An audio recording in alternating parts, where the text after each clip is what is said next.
I'm going to split the market up into four pieces. I'm going to call it specialty industries like mining and forestry, then into different sizes of dealers, large, medium, small. And I'm going to say on the extremely large side, you might have six manufacturers: Komatsu, Caterpillar, P&H, or not P&H, that's already owned, but Liebherr, and perhaps others in the construction equipment world. Then you've got a similar split in cranes, in material handling, in road highway transportation, et cetera, et cetera. And if I look at the large dealers, not the mining guys, I see four: Caterpillar, Deere, Komatsu, and Volvo. Is there anybody that I should be adding other than the Chinese manufacturers? Well, I think not. And I think China's problem is maybe even impossible for them to solve in the North American market. And so, yeah, I would have Caterpillar, John Deere, Komatsu, and Volvo. And Volvo tends to be very dependent upon their distribution.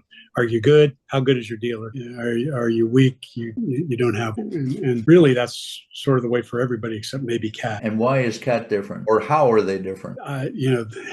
They've done such a good job over many years building up their reputation in the marketplace that they've got the most highly capitalized distribution. And if you're a Cat dealer, kind of go along with what they say, because you can make a lot of money. And so Cat probably has the best bully pulpit. And I think very early on, Cat did the best job pushing product support and really good customer. I don't want to say really good customer support, and built that into their DNA, and sort of forced their dealers to have that level of competence that perhaps nobody else was as quick to jump on into. And part of that also came from how big was how much capital could you invest in being good at customer support, and smaller dealers just can't do that very well. So if I look very critically at those four, Caterpillar is the only one that's rather pure in what they do.